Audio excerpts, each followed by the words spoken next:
Hi. അപ്പോൾ നമുക്ക് ഇന്ന് LSCSൻ്റെ 4th ഡേയുടെ റിവിഷൻ്റെ ക്ലാസ് ആണിത് കേട്ടോ. എന്ന് പറയുമ്പോൾ നമ്മളിതിനകത്ത് കുറേ ക്വസ്റ്റ്യൻസ് എടുത്തിട്ടുണ്ട്. ഒരു 4-5 ടോപ്പിക്സ് കവർ ചെയ്തിട്ട് തന്നെയാണ് ക്വസ്റ്റ്യൻസ് എടുത്തിരിക്കുന്നത്. അപ്പോൾ നിങ്ങൾ ക്വസ്റ്റ്യൻസ് കാണുമ്പോൾ നിങ്ങളത് പോസ് ചെയ്തിട്ട് ആൻസർ പറയാൻ നോക്കുക. പിന്നെ നിങ്ങൾ എന്ത് ചെയ്യാമെന്നറിയോ, നിങ്ങൾ ഓൾറെഡി പഠിച്ചിട്ടായിരിക്കും ഇത് ചെയ്യേണ്ടത്, അല്ലാതെ ചെയ്യരുത്. കാര്യം ഒന്ന് ക്രോസ് ചെയ്യണം പോകാൻ, അങ്ങനെ വേണം ചെയ്യാൻ കേട്ടോ. അപ്പോൾ നോക്കി നമുക്ക് സ്റ്റാർട്ട് ചെയ്യാം. നമുക്ക് ആദ്യം റിസർവ് ബാങ്ക് ഓഫ് ഇന്ത്യയെ കുറിച്ചിട്ടുള്ള ടോപ്പിക്കിൽ നിന്ന് ചോദിച്ചിട്ടുള്ള ക്വസ്റ്റ്യൻസ് നോക്കാം. ഇത് നോക്കി, ഇതെല്ലാം പുതിയ ക്വസ്റ്റ്യൻസ് ആണേ. ഇത് നോക്കി, ഇതിനകത്തുള്ള ഫസ്റ്റ് ക്വസ്റ്റ്യൻ എന്ന് പറയുമ്പോൾ ഈ പറഞ്ഞ 4 സ്റ്റേറ്റ്മെൻറ്റ്സിൽ RBI കുറിച്ചിട്ടുള്ള ഏത് സ്റ്റേറ്റ്മെൻ്റ് ആണ് തെറ്റ് എന്ന് പറയുക എന്നുള്ളതാണ്. നോക്കി ഏതൊക്കെയാണെന്ന് പറയാമോ, ഒന്ന് നോക്കിയിട്ട് പറഞ്ഞേ. നമുക്കറിയാം 1935 എന്ത് ചെയ്തിരിക്കുന്നത്, reserve bank of India form ചെയ്ത് 1935 ശരിയാണ്. ഈ പറഞ്ഞിട്ടുള്ള 1 രൂപ മുതൽ എല്ലാ നോട്ടും പുറത്തിറക്കുന്നത് RBI ആണോ? അല്ല. നമുക്കറിയാം 1 റുപ്പിയുടെ നോട്ടും കോയിനും പ്രിന്റ് ചെയ്യുന്നത് ആരാണ്, ഇഷ്യൂ ചെയ്യുന്നത് ആരാണ്? മിനിസ്ട്രി ഓഫ് ഫിനാൻസ് ആണ്. ഈ പറഞ്ഞിട്ടുള്ള 1 രൂപ നോട്ടിൽ സൈൻ ചെയ്യുന്നത് ആരാണ്? നമ്മുടെ ഫിനാൻസ് സെക്രട്ടറി ആണ് നോക്കിയിരിക്കണം കേട്ടോ. അപ്പോൾ ഇതെന്ന് പറയുമ്പം നമ്മുടെ RBI ആക്ട് ഉണ്ടല്ലോ, reserve bank of India act ഉണ്ടല്ലോ, RBI ആക്ട്. RBI ആക്ടിൻ്റെ സെക്ഷൻ 22-നകത്താണ് എന്തോ പറയുന്നത്, ഈ പറഞ്ഞിട്ടുള്ള കോയിൻ ഇഷ്യൂ ചെയ്യുന്ന അല്ലെങ്കിൽ കറൻസി ഇഷ്യൂ ചെയ്യാനുള്ള റിസർവ് ബാങ്കിൻ്റെ റൈറ്റിനെ കുറിച്ച് പറയുന്നത് ഏതാണ്? റിസർവ് ബാങ്ക് ഓഫ് ഇന്ത്യ ആക്ടിനകത്തുള്ള സെക്ഷൻ 22 ആണെന്ന് ഓർത്തിരിക്കുക. നമുക്കറിയാം എന്താണ് ഈ പറഞ്ഞ reserve bank of India act എത്രയാണ്? 1934 ആണ്. 1949 എന്ത് ചെയ്തിരിക്കുന്നത്, നമ്മുടെ RBIയെ നാഷണലൈസ് ചെയ്തത് എന്ന് തന്നെയാണ്. 1949 തെറ്റിക്കരുത്. നമ്മുടെ സ്റ്റേറ്റ് ബാങ്ക് ഓഫ് ഇന്ത്യ അല്ലെങ്കിൽ നമ്മുടെ ഇമ്പീരിയൽ ബാങ്ക് ഓഫ് ഇന്ത്യ എന്നൊരു സംഭവം ഉണ്ടല്ലോ, അത് SBIയുടെ പഴയ പേരാണ്. അതിൻ്റെ ദേശസാൽക്കരണം നടന്ന വർഷം എത്രയാണ്? 1955 ആണ് കേട്ടോ. എന്നാണ് ഇമ്പീരിയൽ ബാങ്ക് ഓഫ് ഇന്ത്യയെ നാഷണലൈസ് ചെയ്തിരിക്കുന്നത് 1955 ഗോർവാല കമ്മീഷനാണ് ഇത് റെക്കമെൻഡ് ചെയ്യുന്നത്. ഞാൻ പറഞ്ഞതേ ഉള്ളൂ. എന്ന് നോക്കുമ്പോൾ RBIയുടെ ആസ്ഥാനം എന്ത് തന്നെയാണ്? ബോംബെ ആണ്. അപ്പോൾ നമ്മൾ ഈ പറഞ്ഞതിനകത്ത് ഈ രണ്ടാമത്തെ ഓപ്ഷൻ എന്താണ്? തെറ്റാണ്. ക്ലിയർ അല്ലേ? ഇതെന്ന് പറയുമ്പം റിസർവ് ബാങ്ക് ഓഫ് ഇന്ത്യയുടെ മോണിറ്ററി പോളിസിയെ കുറിച്ചിട്ടുള്ള ക്വസ്റ്റ്യൻ ആണിത് കേട്ടോ. നമുക്കറിയാം നമ്മൾ RBI ആണ് നമ്മുടെ ഇന്ത്യയിൽ മോണിറ്ററി പോളിസി കൺട്രോൾ ചെയ്യുന്നത്. അപ്പോൾ മോണിറ്ററി പോളിസി ചെയ്യാൻ അല്ലെങ്കിൽ മണി കൺട്രോളിന് വേണ്ടി യൂസ് ചെയ്യുന്ന ഇൻസ്ട്രുമെൻറ്റ്സ് ഏതൊക്കെയാണ് നമുക്കറിയാം.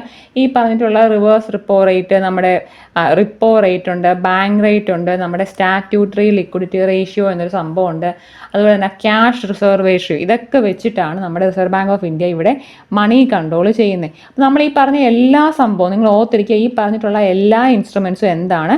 നമ്മുടെ ഇൻഫ്ലേഷന് ഇൻവേഴ്സ്ലി പ്രൊപ്പോർഷണൽ ആണെന്ന് ആലോചിച്ചണം. ക്ലിയർ അല്ലേ? തെറ്റിക്കരുത്. എന്താണ് ഈ പറഞ്ഞിട്ടുള്ള എല്ലാ ഇൻസ്ട്രുമെൻറ്റ്സും എന്തൊക്കെയാണ്? നമ്മൾ ഈ പറഞ്ഞ repo rate, reverse repo rate, നമ്മുടെ cash reserve ratio, statutory liquidity ratio, bank rate, ഇതെല്ലാം എന്തിന് ഇൻവേഴ്സ്ലി പ്രൊപ്പോർഷണലാണ്? ഇൻഫ്ലേഷന് ഇൻവേഴ്സ്ലി പ്രൊപ്പോർഷണലാണെന്ന് ഓർത്തിരിക്കണം. അപ്പോൾ ഈ പറഞ്ഞ എന്ത് കൂട്ടിയാലും ഇൻഫ്ലേഷൻ കുറയും. ഈ പറഞ്ഞ ഏതെങ്കിലും എല്ലാ ഇൻസ്ട്രുമെൻറ്റ്സും കുറച്ചാൽ, ഏത് ഇൻസ്ട്രുമെൻറ്റിൽ ഓരോ ഇൻസ്ട്രുമെൻറ്റ് കുറച്ചാലും എന്ത് തന്നെയാണ്? ഇൻഫ്ലേഷൻ കൂടുകയാണ് ചെയ്യുന്നത് ഓർത്തിരിക്കണേ. നമ്മുടെ ഇന്ത്യൻ എക്കോണമിയിൽ മണിയുടെ സപ്ലൈ റെഡ്യൂസ് ചെയ്യുക എന്ന് വെച്ചാൽ ഇൻഫ്ലേഷൻ കുറയ്ക്കാൻ ഇതിൽ ഏത് സംഭവം ചെയ്യണം എന്നാണ് അറിയേണ്ടത്. അപ്പോൾ നമ്മൾ പറഞ്ഞു ഇൻഫ്ലേഷൻ റെഡ്യൂസ് ചെയ്യുക എന്ന് പറഞ്ഞാൽ നമ്മൾ ഈ പറഞ്ഞ ഇൻസ്ട്രുമെൻറ്റ്സ് കൂട്ടുക എന്നുള്ളത് മാത്രമേ ഉള്ളൂ. അപ്പോൾ തന്നെ ഇതാണ് അതിന് ആൻസർ. പ്രത്യേകിച്ച് ഒന്നും നോക്കേണ്ട ആവശ്യമില്ല. ഞാൻ പറഞ്ഞതുകൊണ്ടാണ് പറഞ്ഞത് ഇൻഫ്ലേഷന് ഇൻവേഴ്സ്ലി പ്രൊപ്പോർഷണലാണ് ഈ ഇൻസ്ട്രുമെൻറ്റ്സ് എല്ലാം. അതുകൊണ്ട് തന്നെ ഈ പറഞ്ഞ റിപ്പോ റേറ്റും നമ്മുടെ ക്യാഷ് റിസർവ് റേഷ്യോ ഒക്കെ കൂട്ടിക്കഴിഞ്ഞാൽ ഇൻഫ്ലേഷൻ കുറയ്ക്കാൻ ആലോചിക്കുക കേട്ടോ. അപ്പോൾ സെക്കൻഡാണ് അതിൻ്റെ ഓപ്ഷനെ. ക്ലിയർ അല്ലേ? ഇനി നോക്കിക്കോളൂ. ഈ പറഞ്ഞിട്ടുള്ള നാഷണൽ ഇലക്ട്രോണിക്സ് ഫണ്ട് ട്രാൻസ്ഫർ എന്നുള്ളത് RBIയുടെ അണ്ടറിൽ വരുന്നൊരു സംഭവമാണ്. എന്താണ് നാഷണൽ ഇലക്ട്രോണിക്സ് ഫണ്ട് ട്രാൻസ്ഫർ എന്നുള്ളത്? എന്താണ് RBIയുടെ അണ്ടറിൽ വരുന്നതാണെന്ന് ഓർത്തിരിക്കുക.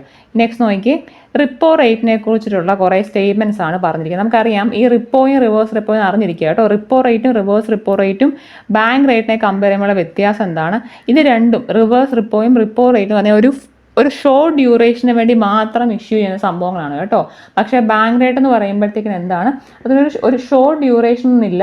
ഇതെന്താണ്, ഇതൊരു കുറേ ടൈമിലേക്ക് അല്ലെന്നുണ്ടെങ്കിൽ എന്താണ്, ഒരു ലോങ് ടേമിലോട്ടുമാണ് നമ്മൾ എന്തോ സെറ്റ് ചെയ്യുന്നത്, ഈ ബാങ്ക് റേറ്റ് എന്നുള്ള സംഭവം സെറ്റ് ചെയ്യുന്നത്. അപ്പോൾ നോക്കി, ഈ പറഞ്ഞിട്ടുള്ള ഓപ്ഷൻ നോക്കി, റിപ്പോ റേറ്റിനെ കുറിച്ചിട്ടാണ് പറഞ്ഞത്. It's always lower than bank rate. Correct ആണ്. കാര്യം ഈ പറഞ്ഞ റിപ്പോയും റിവേഴ്സ് റിപ്പോയും ബാങ്ക് റേറ്റും കമ്പയർ ചെയ്യുമ്പോൾ ഏറ്റവും കൂടുതൽ എന്ത് തന്നെയാണ്? ബാങ്ക് റേറ്റ് ആണ്. ഈ ബാങ്ക് റേറ്റ് എന്ന് പറയുന്ന സംഭവം എന്താണ് എന്ന് പറയുമ്പോൾ കൊളാട്രൽ ഇല്ലാതെ, എന്നുവെച്ചാൽ ഒരു കൊളാട്രൽ ഇല്ലാതെ reserve bank of India commercial ബാങ്ക്സിന് മണി ലെൻഡ് ചെയ്യുന്നുണ്ട്. അപ്പോൾ വരുന്ന റേറ്റ് ആണ് ഈ പറഞ്ഞിട്ടുള്ള ബാങ്ക് റേറ്റ് എന്ന് പറയുമ്പോൾ. ബാങ്ക് റേറ്റ് ആണ് റിവേഴ്സ് റിപ്പോയും റിപ്പോയെക്കാളിലും കമ്പയർ ചെയ്യുമ്പോൾ കൂടുതൽ ബാങ്ക് റേറ്റ് ആണ്. അപ്പോൾ ഈ പറഞ്ഞിട്ടുള്ള സ്റ്റേറ്റ്മെൻറ്റ് കറക്റ്റാണ് കേട്ടോ. നെക്സ്റ്റ് നോക്കി, it's always higher than reverse repo rate. എപ്പോഴും എന്ത് തന്നെയാണ്, റിപ്പോ റേറ്റ് ആണ് എപ്പോഴും റിവേഴ്സ് റിപ്പോയെക്കാട്ടിലും കൂടുതൽ. റിപ്പോ റേറ്റ് ആണ് എപ്പോഴും റിവേഴ്സ് റിപ്പോയെക്കാട്ടിലും കൂടുതൽ നോക്കിയിരിക്കുക. It focus on short term financial needs. Correct ആണ്. ഈ പറഞ്ഞിട്ടുള്ള റിപ്പോ ആണെങ്കിലും റിവേഴ്സ് റിപ്പോ ആണെങ്കിലും ഷോർട്ട് ടേം ഫിനാൻഷ്യൽ നീഡ്സിന് വേണ്ടിയിട്ടുള്ളതാണ്. നമ്മൾ ഈ പറഞ്ഞ ബാങ്ക് റേറ്റ് ആണ് എന്ത്, നമ്മളൊരു എക്സ്റ്റൻഡ് ഡ്യൂറേഷനിലോട്ട് സെറ്റ് ചെയ്ത് വെച്ചിരിക്കുന്ന ബാങ്ക് റേറ്റ് മാത്രമാണ്. ഇനി എന്താണ്, നോ കൊളാറ്ററൽ ഈസ് ഇൻവോൾവ് എന്നുള്ള സംഭവം തെറ്റാണ്. ഇവിടെ എന്ന് പറയുമ്പോൾ ബാങ്ക് റേറ്റിൻ്റെ കേസിലാണ് എന്ത് നമ്മൾ യൂസ് ചെയ്യാത്ത, കൊളാറ്ററൽ ഇല്ലാതെ ക്യാഷ് കൊടുക്കുന്നത് ബാങ്ക് റേറ്റിൻ്റെ കേസിലാണ്. അപ്പോൾ നമ്മൾ ഈ പറഞ്ഞിട്ടുള്ള 3 സ്റ്റേറ്റ്മെൻറ്റ്സും എന്താണ് റിപ്പോയെ സംബന്ധിച്ച് കറക്റ്റ് ആണെന്ന് ഓർത്തിരിക്കണേ. എക്കോണമിയിൽ മണിയുടെ സപ്ലൈ റെഡ്യൂസ് ചെയ്യുന്നത് ഇതിലേതാണ് എന്നുള്ളതാണ് ക്വസ്റ്റ്യൻ. നമുക്കറിയാം ഈ പറഞ്ഞിട്ടുള്ള സംഭവങ്ങൾ, ഈ purchase and sale of government securities എന്ന് പറഞ്ഞാൽ നമ്മുടെ ഓപ്പൺ മാർക്കറ്റ് ഓപ്പറേഷൻ ഒരു സംഭവമാണ് കേട്ടോ. ഓപ്പൺ മാർക്കറ്റ് ഓപ്പറേഷൻ എന്നൊരു instrument reserve bank of India നമ്മുടെ മണി കൺട്രോളിന് വേണ്ടി യൂസ് ചെയ്യുന്നുണ്ട്. അതിൻ്റെ അകത്ത് വരുന്നതാണ് എന്ത്, നമ്മൾ ഈ പറഞ്ഞിട്ടുള്ള selling and buying of government securities എന്നുള്ള സംഭവം. ഞാൻ ജസ്റ്റ് പറയാം എന്തുകൊണ്ടാണ് ഇത് സംഭവിക്കുന്നത്. ഇതിന് ആൻസർ എന്താണ്, നമ്മൾ ഈ പറഞ്ഞിട്ടുള്ള ഇൻഫ്ലേഷൻ കുറയ്ക്കാൻ വേണ്ടിയിട്ടുള്ള പരിപാടിയാണ് കേട്ടോ. എന്ന് വെച്ചാൽ എന്താണ്, how to reduce supply of money in economy എന്നാണ് വെച്ചാൽ ഇൻഫ്ലേഷൻ റെഡ്യൂസ് ചെയ്യാൻ വേണ്ടിയിട്ടുള്ള സംഭവം ഇതാണ് ചോദിച്ചിരിക്കുന്നത്. ഇതിന് answer sale of government securities എന്നുള്ളതാണ്. ഞാൻ ഇതിന് കാരണം പറഞ്ഞ് കേൾപ്പിക്കാം. നമ്മൾ പറഞ്ഞെന്താണ്, ഇപ്പം ഗവൺമെൻറ്റിൻ്റെ കയ്യിൽ ക്യാഷ് ഇല്ലാത്തൊരവസ്ഥ വരികയാണെന്ന് വിചാരിക്കും. ഗവൺമെൻറ്റിൻ്റെ കയ്യിൽ ക്യാഷ് ഇല്ലാത്തൊരവസ്ഥ എന്നാൽ അവർക്ക് എന്തോ ചെയ്യാം, ഇവർക്ക് ഈ ഗവൺമെൻറ്റിന് ഇതിൻ്റെ സെക്യൂരിറ്റീസ് വിൽക്കാം. ആർക്ക്, റിസർവ് ബാങ്ക് ഓഫ് ഇന്ത്യയിലോട്ട് വിൽക്കാനൊക്കെ ഒന്നുണ്ട് അല്ലേ. അപ്പോൾ ഈ പറഞ്ഞിട്ടുള്ള റിസർവ് ബാങ്ക് ഓഫ് ഇന്ത്യ ഈ പറഞ്ഞ സെക്യൂരിറ്റീസ് ബാങ്കിൻ്റെ കയ്യിൽ നിന്ന് വാങ്ങിച്ചാൽ എന്തോ പറ്റും, ബാങ്കിൻ്റെ കയ്യിൽ നിന്ന് സെക്യൂരിറ്റി വാങ്ങിച്ചാൽ അതിന് ഇക്വലൻ്റ് ആയിട്ടൊരു ചെക്ക് ആര് കൊടുക്കും, RBI ഈ ഗവൺമെൻറ്റിന് കൊടുക്കും. അപ്പോൾ ഈ പറഞ്ഞ സെക്യൂരിറ്റി വാങ്ങിക്കുമ്പോൾ എന്താ പറ്റുന്നത്, സെക്യൂരിറ്റി പർച്ചേസ് ചെയ്യുന്നൊരു കണ്ടീഷൻ ഉണ്ടല്ലോ. ഈ സെക്യൂരിറ്റി പർച്ചേസ് ചെയ്താൽ RBI ക്യാഷ് ഗവൺമെൻറ്റിന് കൊടുക്കുക ചെയ്യുന്നത് അല്ലേ. ക്യാഷ് അപ്പം നമ്മുടെ മാർക്കറ്റിലോട്ട് ക്യാഷ് വരിക ചെയ്യുന്നത്. അപ്പോൾ എന്ത് പറ്റും, ക്യാഷിൻ്റെ എമൗണ്ട് കൂടും, ഇൻഫ്ലേഷൻ കൂടും അല്ലേ. പക്ഷേ ഇത് കണ്ടോ, ഈ പറഞ്ഞിട്ടുള്ള സംഭവം, ഈ പറഞ്ഞ sale of government securities by RBI ആണെങ്കിൽ എന്താ പറ്റുന്നത്, അപ്പോൾ നമ്മൾ ഈ പറഞ്ഞിട്ടുള്ള സെക്യൂരിറ്റീസ് എടുത്ത് RBI ബാക്കിയുള്ള ബാങ്കിനോ അല്ലെങ്കിൽ ഏതെങ്കിലും ഒരു ഇൻഡിവിജ്വലിനോ ഒക്കെ വിറ്റ് കഴിഞ്ഞാൽ എന്താ പറ്റുന്നത്, അത്രയും സെക്യൂരിറ്റിയുടെ ഇക്വലൻ്റ് ആയിട്ടുള്ള മണി റിസർവ് ബാങ്ക് ഓഫ് ഇന്ത്യക്ക് കിട്ടുകയാണല്ലേ. അപ്പോൾ നമ്മുടെ മാർക്കറ്റിൽ നിന്ന് അത്രയും മണി റിസർവ് ബാങ്ക് ഓഫ് ഇന്ത്യ എന്ത് ചെയ്യുകയാണ്, അത് എടുത്തു മാറ്റുകയാണ്. അപ്പോൾ അവിടെ മണിയുടെ സപ്ലൈ കുറയും, അങ്ങനെ ഇൻഫ്ലേഷൻ കുറയും. ക്ലിയർ ആണോ അല്ലേ, മനസ്സിലായല്ലോ അല്ലേ. തെറ്റിക്കുക. അതുകൊണ്ടാണ് എന്ത് പറഞ്ഞത്, sale of government securities by RBI ആണ് എന്നുണ്ടെങ്കിൽ എന്താണ്, അവിടുത്തെ മണി സപ്ലൈ റെഡ്യൂസ് ആകും എന്നുള്ളത് ഓർത്തിരിക്കുക.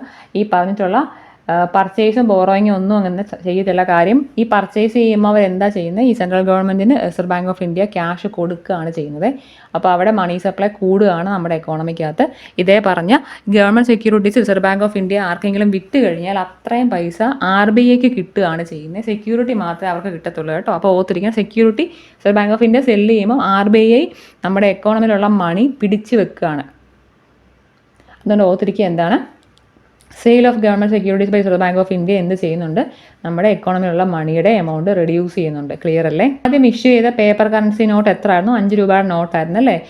ഇത് നമ്മുടെ RBIക്കകത്ത് വരുന്നതാണ്, റിസർവ് ബാങ്ക് ഓഫ് ഇന്ത്യ ആക്ടിനകത്ത് വരുന്നതാണ്. എന്ത്, നമ്മുടെ റിസർവ് ബാങ്കിന് ഇഷ്യൂ ചെയ്യാൻ ഒക്കുന്ന കറൻസിയുടെ മാക്സിമം വാല്യൂ ആകുമ്പോൾ എത്രയാണ്, 10,000 രൂപ ആണെന്ന് അറിഞ്ഞിരിക്കണം കേട്ടോ. ഇത് നമുക്കറിയാം, ഇന്ത്യൻ ബാങ്ക് സംവിധാനം നിയന്ത്രിക്കുന്ന ആരാണ്, റിസർവ് ബാങ്ക് ഓഫ് ഇന്ത്യ ആണ്. ഇതിൻ്റെ ഹെഡ് ക്വാർട്ടേഴ്സ് എവിടെയാണ്, നമ്മുടെ മുംബൈയിലാണെന്ന് അറിഞ്ഞിരിക്കുക കേട്ടോ. അപ്പോൾ ഇത്രയെന്ന് പറഞ്ഞാൽ ഇത് ബേസിക് ക്വസ്റ്റ്യൻസ് ആണ്, ഇത് ഈ ഇടയ്ക്ക് ചോദിച്ച ക്വസ്റ്റ്യൻസ് മാത്രമാണ് കേട്ടോ. അപ്പോൾ അതുപോലെ പഠിക്കുക. അതുപോലെ തന്നെ RBIയുടെ ആക്ടിനകത്തെന്ന് പറയുമ്പോൾ 2-3 സെക്ഷൻസ് പഠിച്ചു വെക്കുക. അതുപോലെ തന്നെ റിസർവ് ബാങ്ക് ഓഫ് ഇന്ത്യയുടെ ഫംഗ്ഷനകത്ത് ഏറ്റവും ഇമ്പോർട്ടൻ്റ് ആണ് ഈ പറഞ്ഞിട്ടുള്ള മണി കൺട്രോൾ എന്നുള്ള സംഭവം. അത് നമുക്കറിയാം, ബാങ്കേഴ്സ് ബാങ്ക് എന്ന് വിളിക്കുന്നതും അതുപോലെ ലെൻഡർ ഓഫ് ലാസ്റ്റ് റിസോർട്ട് എന്ന് വിളിക്കുന്നതും എല്ലാം ആര് തന്നെയാണ്, റിസർവ് ബാങ്ക് ഓഫ് ഇന്ത്യ ആണെന്ന് അറിഞ്ഞിരിക്കുക കേട്ടോ. അപ്പോൾ ഇതാണ് നമ്മുടെ RBIയെ കുറിച്ചുള്ള ക്വസ്റ്റ്യൻസേ. നമുക്ക് നെക്സ്റ്റ് നോക്കി. നെക്സ്റ്റ് എന്ന് പറയാൻ നമുക്ക് ട്രാവൻകൂർ കിങ്സിനെ കുറിച്ചുള്ള ക്വസ്റ്റ്യൻ ആണ്. അതിന് മുമ്പ് തന്നെ ഈ ഒരു ക്വസ്റ്റ്യൻ നോക്കി, ഇതിനകത്ത് ഏത് സ്റ്റേറ്റ്മെൻ്റ് ആണ് കറക്റ്റ് എന്നാണ് പറയേണ്ടത്. നോക്കി, ഈ ഡച്ചിനെ കുറിച്ചിട്ടുള്ളതാണ് ഈ പറഞ്ഞ 4 സ്റ്റേറ്റ്മെൻറ്റ്സും. ഇതിൽ ഏത് സ്റ്റേറ്റ്മെൻ്റ് ആണ് കറക്റ്റ് എന്നാണ് പറയേണ്ടത് കേട്ടോ. ഇവിടെ പറഞ്ഞിരിക്കുന്നത് ഈ ഡച്ച് എന്ന് പറയുമ്പോൾ ആ ഒരു സമയത്തുണ്ടായിരുന്ന ഏറ്റവും മോസ്റ്റ് ഫിയർസം മിലിറ്ററി എന്നാണ് പറയുന്നത്, അല്ല one of the most fearsome militaries എന്നൊക്കെ വേണമെങ്കിൽ പറയാം. അപ്പോൾ അതുകൊണ്ട് ഇത് തെറ്റാണ്. ഈ പറഞ്ഞിട്ടുള്ള ഡച്ച് കമ്പനി ഒരു ട്രേഡിംഗ് കമ്പനി ആയിരുന്നു ഡച്ച്. അതുപോലെ തന്നെ ഒരു ക്വാസി ഗവൺമെൻറ് ആയിരുന്നു ഈ പറഞ്ഞ ഡച്ച്. അപ്പോൾ ഇതുകൊണ്ട് തന്നെ റൂളർ ഓഫ് കേരള ഒന്നും ആയിരുന്നില്ല. അപ്പോൾ ഈ പറഞ്ഞിട്ടുള്ള 2ഉം 3യുമാണ് ഇതിൻ്റെ ആൻസർ കേട്ടോ. ഡച്ച് കമ്പനിയായിട്ട് ട്രേഡിംഗ് കമ്പനിയായിട്ടല്ലേ വന്നത് അവർ. അപ്പോൾ അവർക്കൊരു ക്വാസി ഗവൺമെൻറ്റൽ സ്റ്റാറ്റസ് ട്രാവൻകൂറിൽ ഉണ്ടായെന്ന് നോക്കിയിട്ട്. അപ്പോൾ ഓൺലി 2 and 3 എന്നുള്ളതാണ് ഇതിൻ്റെ ആൻസറെ. നെക്സ്റ്റ് സെക്ഷൻ നോക്കി, നമുക്ക് ട്രാവൻകൂർ കിങ്സ് എന്നൊരു സെക്ഷനകത്തുള്ള സെക്ഷനാണ് എടുക്കുന്നത്. ഇത് എല്ലാവർക്കും അറിയാവുന്ന സെക്ഷൻസ് മാത്രമാണ്, അതുകൊണ്ട് ഇത് റിപ്പീറ്റഡ് ആയിട്ട് ചോദിച്ചുള്ള ക്വസ്റ്റ്യൻസ് മാത്രമാണ് കേട്ടോ എന്ന് പറയാൻ ജസ്റ്റ് നോക്കുക. അപ്പോൾ നോക്കി, ഈ പറഞ്ഞിട്ടുള്ള തിരുവിതാംകൂർ രാജവംശം അറിയപ്പെടുന്ന ഏത് പേരിലാണ്? തൃപ്പാപ്പൂർ സ്വരൂപമാണ്. നമുക്ക് അറിയാവുന്നതാണ് തൃപ്പാപ്പൂർ സ്വരൂപമാണ് തിരുവിതാംകൂർ രാജവംശം എന്ന് പറഞ്ഞാൽ കേട്ടോ. ഇനിയും നോക്കി, ഔദ്യോഗിക ചിഹ്നം എന്തായിരുന്നു? ശംഖാണ്. ഇതൊന്നും എനിക്ക് തോന്നുന്നില്ല നമ്മുടെ LSTS ചോദിക്കും. നമുക്ക് വല്ല അവർക്ക് സ്റ്റേറ്റ്മെന്റ് ക്വസ്റ്റ്യൻ ചോദിക്കാനാണ് സാധ്യത. അല്ലെന്നുണ്ടെങ്കിൽ ഇച്ചിരി ഡിഫിക്കൽട്ടായിട്ടുള്ള ക്വസ്റ്റ്യൻസ് ചോദിക്കും, ജസ്റ്റ് പറയുന്നേ ഉള്ളൂ കേട്ടോ. ഇത് നോക്കി, ഇതൊന്ന് പറയാമോ? ഈ ചട്ടവരി ഓലകൾ എന്നുള്ളത് എന്താണ്? തിരുവിതാംകൂറിലെ ആദ്യത്തെ എഴുതപ്പെട്ട നിയമസംഹിതയാണെന്ത്? നമ്മുടെ ചട്ടവരി ഓലകൾ. ആരാ എഴുതിയെന്ന് പറയാമോ? കേണൽ മൺറോ ആണ്. കേണൽ മൺറോ ആരാണ്? നമുക്കറിയാം, ഈ പറഞ്ഞ റാണി ഗൗരി ലക്ഷ്മി ഭായ് ഇല്ലേ, റാണി ഗൗരി ലക്ഷ്മി ഭായ് ഈ ട്രാവൻകൂറിലെ റൂളറായിട്ട് വരുന്ന സമയത്ത് കേണൽ മൺറോയാണ് പുള്ളിക്കാരി എന്തായിട്ട് കൊണ്ടുവരുന്നത്? ദിവാനായിട്ട് നിയമിക്കുന്നത് കേട്ടോ. റാണി ഗൗരി ലക്ഷ്മി ഭായിയുടെ ഡ്യൂറേഷൻ എത്താണെന്നറിയോ? എന്ന് പറ്റാതെ അറിയാമോ? പുള്ളിക്കാരി 1810 തൊട്ട് 1810 തൊട്ട് 1815 വരെയാണ് നമ്മുടെ റാണി ഗൗരി ലക്ഷ്മി ഭായിയുടെ ഡ്യൂറേഷൻ നോത്തിരിക്കുക. ഈ റാണി ഗൗരി ലക്ഷ്മി ഭായിയുടെ ദിവാനായിരുന്ന കേണൽ മൺറോ നോത്തിരിക്കുക. ഇനിയും റാണി ഗൗരി ലക്ഷ്മി ഭായിയാണ് എന്തോ ചെയ്യുന്നത്?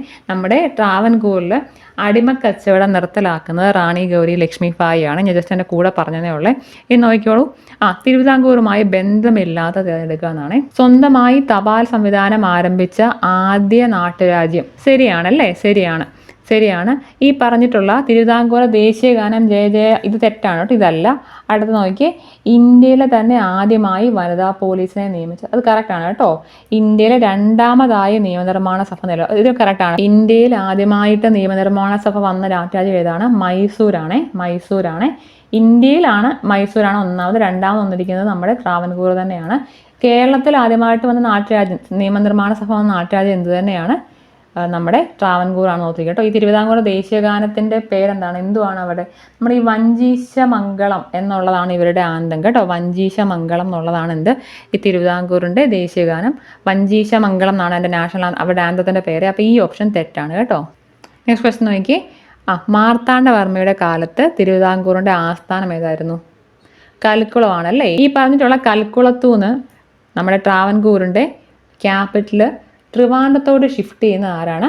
കാർത്തിക തിരുനാൾ രാമവർമ്മയാണ്. ഈ കാർത്തിക തിരുനാൾ രാമവർമ്മയുടെ ഡ്യൂറേഷൻ എത്രയാണെന്ന് അറിയാമോ? 1758 തൊട്ട് 1798 വരെയാണ് കേട്ടോ. 1758 തൊട്ട് 1798 വരെയാണ് നമ്മുടെ കാർത്തിക തിരുനാൾ രാമവർമ്മയുടെ റെയിൻ്റെ ഡ്യൂറേഷൻ നോക്കിയിട്ടുണ്ട്. റെയിൻ എന്ന് പറയുമ്പോൾ 1758 to 1798 ആണ്. 40 വർഷം ഇരുന്ന രാജാവാണ് ഈ പുള്ളി. ഏറ്റവും കൂടുതൽ കാലം ഭരിച്ചതും ആര് തന്നെയാണ്? നമ്മുടെ കാർത്തിക തിരുനാളാണെന്ന് അറിഞ്ഞിരിക്കണം കേട്ടോ. ഏറ്റവും കൂടുതൽ കാലം നമ്മുടെ ട്രാവൻകൂറിലിരുന്ന കിങ് ആരാണ്? കാർത്തിക തിരുനാളാണെന്ന് അറിഞ്ഞിരിക്കണം കേട്ടോ. നോക്കി, 1839 തിരുവിതാംകൂറിലെ ആദ്യ ഇംഗ്ലീഷ് മലയാളം കലണ്ടർ പുറത്തിറക്കിയത് ആരാണെന്ന്. 1839 ഇവിടെ ഒന്നും ചെയ്യേണ്ട ആവശ്യമില്ല. 1839 ഇവിടെ ഭരിച്ചുകൊണ്ടിരുന്ന ആരാന്ന് മാത്രം അറിഞ്ഞാൽ ഈ കാലത്ത് ആരാ ഭരിച്ചുകൊണ്ടിരുന്ന ഈ സമയത്ത്? ഇവരാരുമല്ല, സ്വാതി തിരുനാളാണ് ഈ പറഞ്ഞിട്ടുള്ള 1839 ട്രാവൻകൂർ ഭരിച്ചുകൊണ്ടിരുന്നത്. അപ്പോൾ ഓർത്തിരിക്കുക കാര്യം, 1829 തൊട്ട് 46 വരെ ഉള്ളത് ആര് തന്നെയാണ്? നമ്മുടെ സ്വാതി തിരുനാളാണ്. അപ്പോൾ 1839 ഇഷ്യൂ ആക്കിയിരിക്കുന്ന ആദ്യ ഇംഗ്ലീഷ് മലയാളം കലണ്ടർ പുറത്തിറക്കിയത് ആരാണ്? നമ്മുടെ സ്വാതി തിരുനാൾ ആലോചിക്കണം കേട്ടോ. തെറ്റിക്കരുത്. അപ്പോൾ നോക്കി, നമ്മൾ പറഞ്ഞു കാർത്തിക തിരുനാളിൻ്റെ ഡ്യൂറേഷൻ എത്ര ആയിരുന്നു? 1758 തൊട്ട് എത്ര വർഷമാണ്? 40 വർഷം അല്ലേ. അപ്പോൾ എത്ര വരെയാണ്? 98 വരെ ആയിരുന്നു കാർത്തിക തിരുനാളിൻ്റെ ഡ്യൂറേഷൻ എന്ന് പറഞ്ഞാൽ. കാർത്തിക തിരുനാളിന് ശേഷമുള്ള രാജാവാണ് നമ്മുടെ അവിട്ടം തിരുനാൾ. ഈ പുള്ളി പറയുമ്പം അത്രയ്ക്കൊരു എഫിഷ്യൻ്റ് ആയിട്ടുള്ള രാജാവല്ലായിരുന്നു ഈ അവിട്ടം. അപ്പോൾ 1798 തൊട്ട് അടുത്ത് ഇരുന്ന ആരാണ്? നമ്മുടെ അവിട്ടം തിരുനാൾ. 1798 തൊട്ട് 1810 വരെ ഇരിക്കുന്നത് ആരാണ്? നമ്മുടെ അവിട്ടം തിരുനാളാണ്. 1810 തൊട്ട് 15 വരെ ഇരിക്കുന്ന ആരാണ്? റാണി ഗൗരി ലക്ഷ്മി ഭായ് ആണ് കേട്ടോ. റാണി ഗൗരി ലക്ഷ്മി ഭായ്ക്ക് ശേഷം വരുന്നതാണ് നമ്മുടെ ഈ പറഞ്ഞിട്ടുള്ള റാണി ഗൗരി പാർവതി ഭായ് എന്ന് പറയുമ്പോൾ പുള്ളിക്കാരി 1815 തൊട്ട് സ്വാതി തിരുനാൾ തൊട്ട് മുമ്പ് വരെ 1829 വരെ തന്നെ പഠിക്കുക. 1829 വരെ ഇരുന്ന ആരാണ്? നമ്മുടെ റാണി ഗൗരി പാർവതി ഭായ് ആണ് കേട്ടോ. ഈ പുള്ളിക്കാരാണ് എന്തോ പറയുന്നത്, പള്ളിക്കൂടങ്ങളൊക്കെ സ്റ്റാർട്ട് ചെയ്യുന്നത് റാണി ഗൗരി പാർവതി ഭായ് ആണ്. അതുപോലെ തന്നെ നമ്മൾ ഈ പറഞ്ഞിട്ടുള്ള primary education free and compulsory primary education ഒരു സംഭവം കൊണ്ടുവരുന്ന ആര് തന്നെയാണ്? റാണി ഗൗരി പാർവതിഭായി ആണ്. നോക്കിക്കണം കേട്ടോ, തെറ്റിക്കരുത്. അതെന്നല്ല, റാണി ഗൗരി പാർവതിഭായി ആണ്. അതുപോലെ തന്നെ അടിയറപ്പണം എന്നൊരു സംഭവമാണ്. അടിയറപ്പണം എന്നൊരു സംഭവം എന്ത് ചെയ്യുന്നു ആര് തന്നെയാണ്? റാണി ഗൗരി പാർവതിഭായി ആണ്. നോക്കിയിരിക്കണം കേട്ടോ. ഇനി ഇത് കറക്റ്റ് പറയൂ. കുണ്ടറ വിളംബരത്തിൻ്റെ ഡേറ്റ് ഒക്കെ കറക്റ്റ് ചോദിക്കും. എല്ലാവർക്കും അറിയാവുന്ന ഡേറ്റ് ആണ്. എന്നാണ് പറയാമോ? ഏതാണ് കുണ്ടറ വിളംബരം? ഡേറ്റ് എത്രയാണ്? 11 ജനുവരി 1809 കുണ്ടറ വിളംബരം അല്ലേ. ഇതൊക്കെ ആരാണെന്നൊക്കെ അറിയാമല്ലോ അല്ലേ. നമുക്കറിയാം ഈ അവിട്ടം തിരുനാളിൻ്റെ സമയത്ത് ഇരുന്നിരുന്ന ദളവയാണ് നമ്മുടെ വേലുത്തമ്പി കേട്ടോ. അവിട്ടം തിരുനാളിൻ്റെ സമയത്ത് ഇരുന്നിട്ടുള്ള ദളവയാണ് നമ്മുടെ വേലുത്തമ്പി. നോക്കിയിരിക്കുന്നത്. കുണ്ടറ വിളംബരം പുള്ളി പ്രൊക്ലൈം ചെയ്യുന്നുണ്ട്. തിരുവിതാംകൂറിലെ വർത്തമാന പത്ര നിയമം പാസ്സാക്കിയത് ആരാണെന്നാണ്? റാണി സേതുലക്ഷ്മി ഭായ് കേട്ടോ. ഇത് പഠിക്കാൻ ഞാൻ പറഞ്ഞിട്ടുണ്ടായിരുന്നല്ലോ, ഇത് പിന്നത്തെയാണ്. സേതുലക്ഷ്മി ഭായ് എന്ന് പറയുമ്പോഴത്തേക്ക് നമ്മുടെ ചിത്ര തിരുനാൾ തൊട്ട് മുമ്പിരിക്കുന്ന ആളാണ് നമ്മുടെ റാണി സേതുലക്ഷ്മി ഭായ്. പുള്ളിക്കാരിയാണ് എന്ത് ചെയ്യുന്നത്? വർത്തമാന പത്ര നിയമം പാസ്സാക്കുന്നത് ആരാണ്? റാണി സേതുലക്ഷ്മി ഭായ് ആണ് കേട്ടോ. നെക്സ്റ്റ് ക്വസ്റ്റ്യൻ നോക്കിയേ. അടിമക്കച്ചവടം തിരുവിതാംകൂറിൽ അവസാനിപ്പിച്ച വർഷം ഏതാണെന്നാണ് ക്വസ്റ്റ്യൻ. നമ്മൾ പറഞ്ഞാണ് ആരാണ് അടിമക്കച്ചവടം നിർത്തലാക്കിയത്? നമ്മുടെ റാണി ഗൗരി ലക്ഷ്മി ഭായ് ആണ് എന്തോ ചെയ്ത് ഈ അടിമക്കച്ചവടം തിരുവിതാംകൂറിൽ നിർത്തുന്നത്. അടിമക്കച്ചവടം നിർത്തലാക്കുന്നത് 1812 തെറ്റിക്കരുത്. 1812 അടിമക്കച്ചവടം നിർത്തലാക്കുന്നത്. ഇനി ഇത് ഇത് വളരെ വളരെ ഇമ്പോർട്ടൻ്റ് ആണ്. ഈ തൃപ്പടിദാനം നടത്തുന്നത്, ഒന്നാം തൃപ്പടിദാനമുണ്ട്, രണ്ടാം തൃപ്പടിദാനമുണ്ട്. 3 ജനുവരി 1750 അതാണ് ഈ ഒന്നാം തൃപ്പടിദാനമേ. ഓർത്തിരിക്കുക എന്നാണ്? 3 ജനുവരി 1750 ഇത് മറ്റേ നമ്മുടെ മലയാള മാസത്തിൽ പറയുന്നത് എത്രയാണെന്ന് അറിയാമോ? ഇത് എത്രയാണ്? മകരം 5. നോക്കിയേ, മകരം 5 വർഷം 925 മകരം 5 925 നമ്മൾ മലയാള മാസത്തിൽ പറഞ്ഞാൽ 3 ജനുവരി 1750 അല്ലെങ്കിൽ മകരം 5 925 എന്ത്? ഒന്നാം തൃപ്പടിദാനം മാർത്താണ്ഡവർമ്മ നടത്തുന്നത്. ഇനിയും ഈ കിഴവൻ രാജ ആരാണ്? ഇതാരാണത്? കാർത്തിക തിരുനാളാണ്. കാർത്തിക തിരുനാളാണ് എന്തോ ചെയ്യുന്നത്? രണ്ടാം തൃപ്പടിദാനം നടത്തുന്നത്. തെറ്റിക്കരുത്. എന്താണ്? കാർത്തിക തിരുനാളാണ് രണ്ടാം തൃപ്പടിദാനം നടത്തുന്നത്. ഓർത്തിരിക്കുക. വർഷം എത്രയാണ് അതിൻ്റെ? 1766 എന്ത്? രണ്ടാം തൃപ്പടിദാനമേ. തെറ്റിക്കരുത്. ആരാണ് നടത്തുന്നത്? നമ്മുടെ കാർത്തിക തിരുനാൾ രാമവർമ്മയാണെന്ന് ഓർത്തിരിക്കണേ. നെക്സ്റ്റ് ക്വസ്റ്റ്യൻ നോക്കി. കേരളത്തിലെ ആദ്യ പോസ്റ്റ് ഓഫീസ് ആലപ്പുഴയിൽ സ്ഥാപിതമായ വർഷമാണ് ചോദിച്ചിരിക്കുന്നത്. ഇതിനു മുമ്പ് നടന്നിരിക്കുക. കേരളത്തിലെ ആദ്യ പോസ്റ്റ് ഓഫീസ് വരുന്ന സമയത്തിരിക്കുന്ന രാജാവ് ആരാണ്? ഉത്രം തിരുനാളാണ് കേട്ടോ. ഉത്രം തിരുനാളിൻ്റെ സമയത്താണ് നമ്മളിവിടെ പോസ്റ്റ് ഓഫീസ് വരുന്നതെന്ന് ആലോചിച്ചിരിക്കുക. അപ്പോൾ ഈ പുള്ളിയുടെ ഡ്യൂറേഷൻ എന്ന് പറയുമ്പോൾ എത്രയാണ്? 1846 തൊട്ട് നമ്മുടെ ആയില്യം വരുന്നതിന് തൊട്ട് മുമ്പ് വരെയാണ്. 1860 വരെയാണ് ഡ്യൂറേഷൻ. അപ്പോൾ നമുക്കറിയാം ഈ പറഞ്ഞ 37 പോയി 67 പോയി അല്ലേ. ഇനി ഈ 2 ഓപ്ഷൻ മാത്രമേ ഉള്ളൂ. അതിനകത്ത് 1857 എന്തോ വരുന്നത്? കേരളത്തിൽ ആദ്യമായിട്ട് പോസ്റ്റ് ഓഫീസ് ആലപ്പുഴയിൽ വരുന്ന ഓർത്തിരിക്കുക. ആ സമയത്ത് ഉണ്ടായിരുന്ന രാജാവ് ആരാണ്? ഉത്രം തിരുനാൾ മാർത്താണ്ഡവർമ്മയാണ് എന്ന് ഓർത്തിക്കണേ, തെറ്റിക്കരുതേ. നെക്സ്റ്റ് ക്വസ്റ്റ്യൻ നോക്കിയേ. 1925 നായർ ആക്ട് പ്രകാരം തിരുവിതാംകൂറിൽ മരുമക്തായി അവസാനിപ്പിച്ചത് ആരാണ്? റാണി സേതുലക്ഷ്മി ഭായ് ആണ് കേട്ടോ. അതിനകത്ത് സംശയമൊന്നുമില്ല, റാണി സേതുലക്ഷ്മി ഭായ് ആണ്. ഇനി കൈസറി ഹിന്ദ് ബഹുമതി നേടുന്ന രാജാവ് ആരാണ്? ആയില്യം തിരുനാളാണ് കേട്ടോ. പുള്ളിയാണ് എന്ത് നടത്തുന്നത്? പണ്ടാരപ്പാട്ട വിളംബരമൊക്കെ നടത്തുന്ന ആരാണ്? ആയില്യമാണ്. പുള്ളിയുടെ ഡ്യൂറേഷൻ എത്രയാണ്? നമ്മൾ പറഞ്ഞു ഈ പറഞ്ഞ ഉത്രത്തിന് ശേഷം വരുന്ന ആരാണ്? നമ്മുടെ ആയില്യം തിരുനാളാണ്. നോക്കുക, 1860 തൊട്ടാണ് പുള്ളി സ്റ്റാർട്ട് ചെയ്യുന്നത്. പുള്ളി കുറേ സംഭവം ചെയ്തിട്ടുണ്ട് കേട്ടോ. അപ്പോൾ 1860 തൊട്ട് 1880 വരെ ഉള്ളത് ആയില്യം തിരുനാളാണ്. പുള്ളിക്കാണ് എന്ത് കിട്ടുന്നത്? കൈസറി ഹിന്ദ് പദവി കിട്ടുന്ന ആർക്കാണ്? ആയില്യം തിരുനാളിനാണെന്ന് ഓർത്തിരിക്കണേ. കഥകളിയുടെ സുവർണ്ണ കാലഘട്ടം, തെറ്റിക്കരുത്. കഥകളിയുടെ സുവർണ്ണ കാലഘട്ടം എന്ന് പറഞ്ഞാൽ അത് ഉത്രം തിരുനാൾ മാർത്താണ്ഡവർമ്മയാണ് കേട്ടോ. പുള്ളിക്കാണ് കഥകളി ഇഷ്ടമുണ്ടായിരുന്നത്. ഗോൾഡൻ എറ ഓഫ് കഥകളി എന്ന് പറഞ്ഞാൽ എന്താണ്? നമ്മുടെ ഉത്രം തിരുനാളിൻ്റെ സമയമാണെന്ന് ഓർത്തിരിക്കണേ. നോക്കിയാൽ നമ്മൾ നെക്സ്റ്റ് സെക്ഷൻ എന്ന് പറയുമ്പോൾ എന്താണ്? കോൺസ്റ്റിറ്റ്യൂഷണൽ ബോഡീസ് എന്നൊരു സെക്ഷൻ ഉണ്ട്. കോൺസ്റ്റിറ്റ്യൂഷണൽ ബോഡീസ് എന്നൊരു സെക്ഷൻ ഉണ്ട്. അപ്പോൾ അതിനകത്ത് വരുന്നതെന്ന് പറയുമ്പോൾ നമ്മൾ ഈ പറഞ്ഞിട്ടുള്ള CAG വരുന്നുണ്ട്. അതുപോലെ യൂണിയൻ പബ്ലിക് സർവീസ് കമ്മീഷൻ എന്ന് പറഞ്ഞാൽ ഈ പറഞ്ഞിട്ടുള്ള നമ്മുടെ കോൺസ്റ്റിറ്റ്യൂഷണൽ ബോഡിക്കകത്ത് വരുന്നൊരു സംഭവമാണ്. നമ്മുടെ ഫിനാൻസ് കമ്മീഷനുണ്ട്. ഇലക്ഷൻ കമ്മീഷൻ ഓഫ് ഇന്ത്യ, അത് നമ്മുടെ എന്താണ് കോൺസ്റ്റിറ്റ്യൂഷണൽ ബോഡിക്കകത്ത് വരുന്നൊരു സംഭവമാണ്.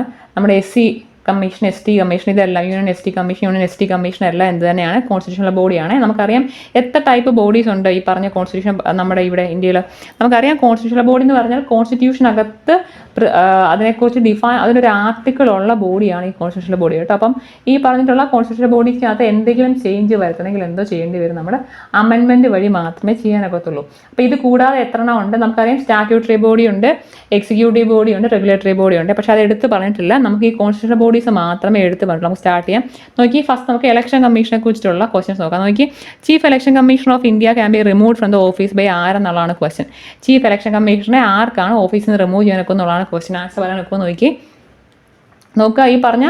ഈ പറഞ്ഞിട്ടുള്ള പാർലമെന്റും പ്രസിഡന്റും ഒരുമിച്ചിട്ടാണ് നമ്മൾ ഈ പറഞ്ഞിട്ടുള്ള ചീഫ് ഇലക്ഷൻ കമ്മീഷണറെ റിമൂവ് ചെയ്യുന്നത് കേട്ടോ, തെറ്റിക്കരുത്. പാർലമെന്റും പ്രസിഡന്റ് ഓഫ് ഇന്ത്യയും കൂടെ ഒരുമിച്ചിട്ട് മാത്രമേ എന്ത് ചെയ്യാൻ ഒക്കത്തുള്ളൂ, നമുക്ക് ചീഫ് ഇലക്ഷൻ കമ്മീഷണറെ റിമൂവ് ചെയ്യാൻ ഒക്കത്തുള്ളൂ എന്ന് ആലോചിച്ചോണേ. നെക്സ്റ്റ് ക്വസ്റ്റൻ നോക്കി, who was the first woman chief election commissioner of India? ആരെന്ന് പറയാമോ? നമ്മുടെ രമാദേവിയാണ് എന്ത് first woman chief election commissioner of India നോക്കിയിട്ടുണ്ട്. നമുക്ക് പ്രതിഭാപാലനൊക്കെ അറിയാവുന്നതാണ്. ഈ മീരാകുമാർ ആണ്. മീരാകുമാർ ലോകസഭയിലെ സ്പീക്കറായ ഫസ്റ്റ് സ്ത്രീയാണ് ആര്? മീരാകുമാർ. തെറ്റിക്കരുത്. ലോകസഭാ സ്പീക്കറായ ഫസ്റ്റ് സ്ത്രീയാണ് ആര്? മീരാകുമാർ നോക്കിയിരിക്കുക. രമാദേവിയാണ് എന്ത് first woman chief election commissioner of India ആരാണ്? രമാദേവിയാണ് നോക്കിയിരിക്കുന്നത്. ക്ലിയർ അല്ലേ? നോക്കി നെക്സ്റ്റ് ക്വസ്റ്റ് നോക്കി. ആസ് പെർ ആർട്ടിക്കിൾ 324 എന്ന ആർട്ടിക്കിൾ ഏതാണ്? ഇലക്ഷൻ കമ്മീഷൻ ഓഫ് ഇന്ത്യയെ കുറിച്ചിട്ടുള്ള ആർട്ടിക്കിൾ ആണ് എന്ത് ഈ പറഞ്ഞിട്ടുള്ള 324 എന്നുള്ള ആർട്ടിക്കിളെ. അപ്പോൾ തന്നെ അറിയാം എന്താണ് 324 എന്നുള്ള ആർട്ടിക്കിൾ പ്രകാരം ക്വസ്റ്റ്യൻ എന്താണ്? Vice president of India elect ചെയ്യുന്ന ആരാണ് എന്നാണ് ക്വസ്റ്റ്യൻ. കറക്റ്റ് ഓപ്ഷൻ എന്ന് പറഞ്ഞാൽ ഇലക്ഷൻ കമ്മീഷൻ ഓഫ് ഇന്ത്യ തന്നെയാണ്. കാര്യം ഈ പറഞ്ഞ ആർട്ടിക്കിൾ ഇറ്റ്സെൽഫ് അതെന്ത് തന്നെയാണ്? ഇലക്ഷൻ കമ്മീഷൻ ഓഫ് ഇന്ത്യയുടെ ആർട്ടിക്കിൾ ആണ് എന്ത് ആർട്ടിക്കിൾ 324 എന്ന് പറഞ്ഞാൽ. ക്ലിയർ അല്ലേ? നെക്സ്റ്റ് ക്വസ്റ്റ്യൻ നോക്കി. ഈ പറഞ്ഞിരിക്കുന്ന 5 എണ്ണത്തിൽ ഏതൊക്കെയാണ് ഇലക്ഷൻ കമ്മീഷൻ്റെ റോൾ അല്ലാത്തത് എന്നുള്ളതാണ് ക്വസ്റ്റ്യൻ. ഏതൊക്കെയാണ് ഇലക്ഷൻ കമ്മീഷൻ പെർഫോം ചെയ്യാത്തത് എന്നുള്ളതാണ് ക്വസ്റ്റ്യൻ. നമുക്കറിയാം ഇലക്ട്രൽ റോൾസ് പ്രിപ്പയർ ചെയ്യുന്നത് ഇലക്ഷൻ കമ്മീഷൻ ഓഫ് ഇന്ത്യയാണ്. ശരിയാണ്. കാൻഡിഡേറ്റ്സിനെ നോമിനേറ്റ് ചെയ്യുന്ന ഇലക്ഷൻ കമ്മീഷൻ ആണോ? അല്ല, തെറ്റാണ്. സെറ്റിംഗ് അപ്പ് പോളിംഗ് ബൂത്ത്സ് അത് കറക്റ്റാണ്. ഇംപ്ലിമെൻറ്റിന് model code of conduct correct തന്നെയാണ്. ഇനി എന്താണ് ഇതല്ല പഞ്ചായത്ത് ഇലക്ഷൻ ഒന്നും കൺട്രോൾ ചെയ്യുന്ന ആരല്ല, സൂപ്പർവൈസ് ചെയ്യുന്ന ഇലക്ഷൻ കമ്മീഷൻ ഓഫ് ഇന്ത്യ അല്ല കേട്ടോ, തെറ്റിക്കരുത്. ഇതൊക്കെ എന്ന് പറയുമ്പോൾ ഇലക്ഷൻ കമ്മീഷൻ ഓഫ് ഇന്ത്യയുടെ ഡ്യൂട്ടീസ് എന്ന് പറഞ്ഞൊരു സെക്ഷൻ ഇലക്ഷൻ കമ്മീഷൻ ഓഫ് ഇന്ത്യക്ക് നമ്മൾ പഠിച്ചതാണ്. അപ്പോൾ അത് ഓർത്തിരിക്കുക. അപ്പോൾ ഇതിനകത്ത് 2ഉം 5ഉം തെറ്റാണ് കേട്ടോ, ബാക്കി 3 കറക്റ്റ് ആണേ. നെക്സ്റ്റ് ക്വസ്റ്റൻ നോക്കിയാൽ ഫിനാൻസ് കമ്മീഷനെ കുറിച്ചുള്ള ക്വസ്റ്റൻ. ഫിനാൻസ് കമ്മീഷൻ എന്ത് തന്നെയാണ്? കോൺസ്റ്റിറ്റ്യൂഷണൽ ബോഡിയാണ്. അപ്പോൾ ഫിനാൻസ് കമ്മീഷനകത്ത് മെമ്പർ ആകാനുള്ള ക്വാളിഫിക്കേഷനെ കുറിച്ചിട്ടുള്ള സ്റ്റേറ്റ്മെന്റിനകത്ത് ഏതൊക്കെ കറക്റ്റ് ആണെന്നുള്ളതാണ് ക്വസ്റ്റൻ നോക്കി. The constitution authorises president to determine the qualification members. തെറ്റാണ്. ഇതിനകത്ത് കറക്റ്റ് എഴുതി വെച്ചിട്ടുണ്ട്. ദ കോൺസ്റ്റിറ്റ്യൂഷൻ ഓതറൈസസ് പാർലമെന്റിനാണ് എന്തിനുള്ള റൈറ്റ് ഉള്ളത്? ഈ പറഞ്ഞിട്ടുള്ള ഫിനാൻസ് കമ്മീഷനിലെ മെമ്പേഴ്സിൻ്റെ ക്വാളിഫിക്കേഷൻ ഡിസൈഡ് ചെയ്യാനുള്ള റൈറ്റ് ആർക്കാണുള്ളത്? നമ്മുടെ പാർലമെന്റിനാണ്, പ്രസിഡന്റിനല്ല. അപ്പോൾ ഓപ്ഷൻ 1 തെറ്റാണ്. അടുത്ത ഓപ്ഷൻ നോക്കി. എന്താണ്? Chairman of the commission should be a person having experience in public affairs. അത് ശരിയാണ്. പബ്ലിക് അഫയറിൽ എക്സ്പീരിയൻസ് ഉള്ള ആൾക്ക് മാത്രമേ എന്ത് ചെയ്യാനൊക്കത്തുള്ളൂ? ഫിനാൻസ് കമ്മീഷൻ ചെയർമാൻ ആകാനൊക്കത്തുള്ളേ. One of the members of the commission should be a judge of high court or one qualified to be appointed as one. ഇത് കറക്റ്റ് ആണ് കേട്ടോ. ഈ ഒരു സംഭവം മാത്രമല്ല, ഈ പറഞ്ഞിരിക്കുന്ന ഒന്നിൽ എന്താണ് ഹൈക്കോടതിയിൽ ജഡ്ജ് ആയിരിക്കണം, അല്ലെന്നുണ്ടെങ്കിൽ ഹൈക്കോടതിയിൽ ജഡ്ജായിട്ട് അപ്പോയിന്റ് ചെയ്യാൻ ക്വാളിഫിക്കേഷൻ ഉള്ള ആയിരിക്കണം എന്ത് വരേണ്ടത്? ഈ പറഞ്ഞിട്ടുള്ള ഇത് ചെയർമാൻ്റെ കേസല്ല, ഫിനാൻസ് കമ്മീഷനിലെ മറ്റ് മെമ്പേഴ്സിൻ്റെ കേസാണ്. അപ്പോൾ ഈ ഒരു സംഭവം ശരിയാണ്. ഇതിനകത്ത് ഈ പറഞ്ഞ സംഭവം അത് തെറ്റുള്ളൂ. കാര്യം ഓർത്തിരിക്കുക, ഫിനാൻസ് കമ്മീഷൻ മെമ്പേഴ്സിൻ്റെ ക്വാളിഫിക്കേഷൻ ഡിസൈഡ് ചെയ്യുന്നത് ആരാണ്? പാർലമെന്റ് ആണെന്ന് അറിഞ്ഞിരിക്കണം കേട്ടോ. നെക്സ്റ്റ് ക്വസ്റ്റൻ നോക്കിയേ. നമ്മുടെ CAG കുറിച്ചിട്ടുള്ള ക്വസ്റ്റൻ ആണേ. CAG ഈസ് എത്ര മെമ്പർ ബോഡിയാണ്? സിംഗിൾ മെമ്പർ ബോഡിയാണ് CAG കേട്ടോ. ആർട്ടിക്കിൾ 148 പ്രകാരം നമ്മുടെ ഇന്ത്യയിലെ ഹയസ്റ്റ് ഓഡിറ്റിംഗ് ബോഡിയാണ് ഈ പറഞ്ഞിട്ടുള്ള CAG എന്ന് പറഞ്ഞാൽ. പുള്ളിയാണ് എന്തോ ചെയ്യുന്നത്? ഈ പറഞ്ഞ സെൻട്രൽ ഗവൺമെൻറ്റിലാണെങ്കിലും സ്റ്റേറ്റ് ഗവൺമെൻറ്റിലാണെങ്കിലും കിട്ടുന്ന പൈസയുടെയും അവർ സ്പെൻഡ് ചെയ്യുന്ന പൈസയുടെയും ഒക്കെ കണക്ക് ചെക്ക് ചെയ്യുന്ന ആരാണ്? നമ്മുടെ CAG ആണെന്ന് അറിഞ്ഞിരിക്കുക. CAG എന്ന് പറയുന്നത് സിംഗിൾ മെമ്പർ ബോഡിയാണ് CAG കേട്ടോ. ഈ പറഞ്ഞിട്ടുള്ള CAG ടെനറാണ് ക്വസ്റ്റൻ. എത്രയാണ് CAG ടെനർ? 6 years ആണ് CAG ടെനർ എന്ന് ആലോചിച്ച് വെച്ചേക്കുക. 6 years അല്ലെങ്കിൽ 65 years എന്നുള്ള 65 ഏജ് ഏതാണോ ആദ്യം അതെന്നാണ്. 6 years അല്ലെങ്കിൽ 65 എന്നുള്ളതാണ് ഏതാണോ ഫ്രണ്ടിൽ വരുന്നതാണ് എന്ത് നമ്മുടെ ഓഡിറ്റിംഗ് ജനറലിൻ്റെ CAGയുടെ ടെനർ കേട്ടോ. ഒഫീഷ്യൽ അല്ലെങ്കിൽ റിമൂവലിനാണ്. ഏത് ഒഫീഷ്യലിൻ്റെ റിമൂവലിനാണ്?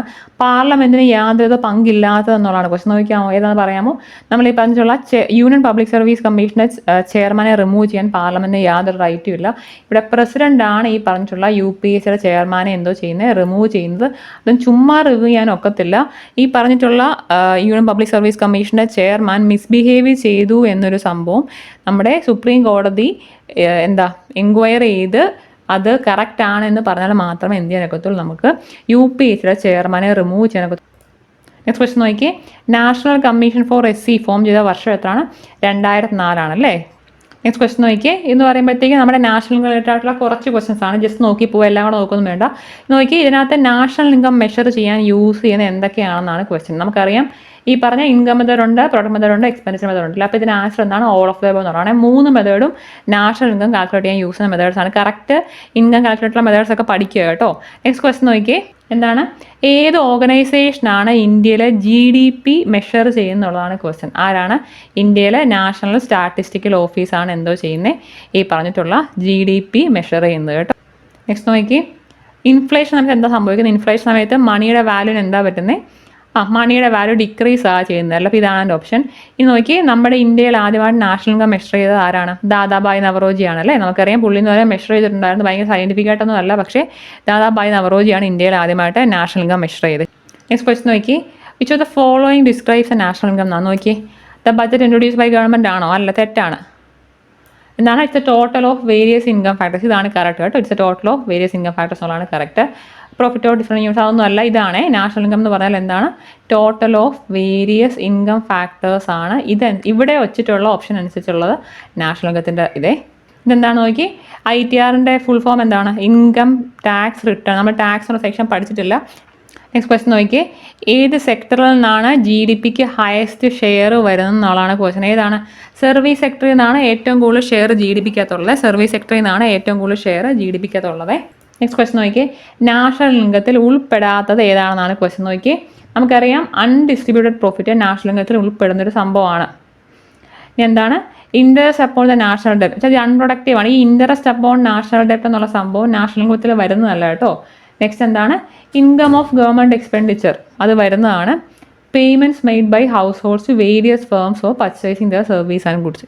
ഇതും കറക്റ്റാണ്. അപ്പോൾ ഇതിൻ്റെ അകത്ത് പറയുമ്പോഴത്തേക്കിന് നാഷണൽ ഇൻകത്തിൽ വരാത്ത സംഭവം എന്താണ്? ഇൻട്രസ്റ്റ് അപ്പോൺ നാഷണൽ ഡെപ്റ്റ് എന്നുള്ള സംഭവം എവിടെ വരത്തില്ല? നാഷണൽ ഇൻകത്തിൽ വരത്തില്ല എന്ന് ഓർത്ത് വയ്ക്കുക കേട്ടോ. നെക്സ്റ്റ് ക്വസ്റ്റൻ നോക്കി, as A factor of cost what is the other name of net national product? എന്താണ്? നാഷണൽ ഇൻകം എന്നാണ്. നെറ്റ് നാഷണൽ പ്രൊഡക്റ്റിൻ്റെ ഫാക്ടർ കോസ്റ്റിൽ പറയുന്ന പേരാണ് എന്ത്? National income. ഇതിൻ്റെ ആൻസർ നാഷണൽ ഇൻകം എന്നാണ് കേട്ടോ. GNB നെക്സ്റ്റ് ക്വസ്റ്റൻ നോക്കി, നമ്മൾ GNB കാൽക്കുലേഷനകത്ത് ഇൻക്ലൂഡ് ചെയ്യേണ്ടാത്ത സംഭവം എന്താണെന്നാണ് ക്വസ്റ്റ്യൻ. ഏതാണ് നോക്കി? ഇൻട്രസ്റ്റ് പേയ്മെൻറ്റ്സ് നമ്മൾ ഇൻക്ലൂഡ് ചെയ്യുന്നതാണ്. റെൻ്റൽ ഇൻകംസ് നമ്മൾ ഇൻക്ലൂഡ് ചെയ്യുന്നതാണ്. ട്രാൻസ്ഫർ പേയ്മെൻറ്റ്സ് ഓഫ് ഗവൺമെൻറ് നമ്മൾ ഇൻക്ലൂഡ് ചെയ്യത്തില്ല. ഡിവിഡൻസ് ഇൻക്ലൂഡ് ചെയ്യുന്നതാണ്. അപ്പോൾ ഇതിനകത്ത് ആൻസർ എന്ന് പറയുമ്പം ഇൻക്ലൂഡ് ചെയ്യപ്പെടാത്തത് ട്രാൻസ്ഫർ പേയ്മെൻറ്റ്സ് ഓഫ് ഗവൺമെൻറ് ആണ് കേട്ടോ. നോക്കി, on which basis national income of India calculate? എന്തിൻ്റെ ബേസിസിലാണ്? നമുക്കറിയാം ഫാക്ടർ കോസ്റ്റിൻ്റെ ബേസിലാണ് നാഷണൽ ഇൻകം ഇന്ത്യയിൽ കാൽക്കുലേറ്റ് ചെയ്യുന്നത്. എന്തുകൊണ്ടാണ് ഇൻ്റർമീഡിയറ്റ് ഗുഡ്സ് എന്നതിൻ്റെ സംഭവം നമ്മുടെ നാഷണൽ ഇൻകത്തിൽ ആഡ് ചെയ്യാത്തതെന്നാണ് ക്വസ്റ്റ്യൻ. എന്തുകൊണ്ടാണ് ഇൻ്റർമീഡിയറ്റ് ഗുഡ്സ് നാഷണൽ ഇൻകത്തിൻ്റെ കാൽക്കുലേഷനിൽ ആഡ് ചെയ്യാത്ത? എന്തിനു വേണ്ടിയാണ്? ഡബിൾ കൗണ്ടിങ് അവോയ്ഡ് ചെയ്യാൻ വേണ്ടി കേട്ടോ. എന്താണത്? എൻ്റെ ഇവിടെ കാണല്ലോ. For the prevention of double counting ആണ്. ഡബിൾ കൗണ്ടിങ് അല്ലെങ്കിൽ ഡബിൾ അക്കൗണ്ടിങ് അവോയ്ഡ് ചെയ്യാൻ വേണ്ടി നമ്മൾ എന്തോ ചെയ്യുന്നത്? നാഷണൽ ഇൻകത്തിനകത്ത് ഇൻ്റർമീഡിയറ്റ് ഗുഡ്സിൻ്റെ വാല്യൂ ആഡ് ചെയ്യാത്തത്. ക്ലിയർ അല്ലേ? നെക്സ്റ്റ് ക്വസ്റ്റൻ നോക്കി, ഈ പറഞ്ഞതിൽ എന്തൊക്കെയാണ് GDP മെഷർ ചെയ്യുമ്പം ഇൻക്ലൂഡ് ചെയ്യാത്തതെന്നാണ് ക്വസ്റ്റൻ. നോക്കി എന്തൊക്കെയാണ് നോക്കി. എന്തൊക്കെയാണ്? ഇല്ലീഗൽ ആക്ടിവിറ്റീസിൻ്റെ ലെഷർ വാല്യൂ ആഡ് ചെയ്യുമോ? ഇല്ല, ആഡ് ചെയ്യത്തില്ല. ഫിനാൻഷ്യൽ ട്രാൻസാക്ഷൻ ആഡ് ചെയ്യത്തില്ല.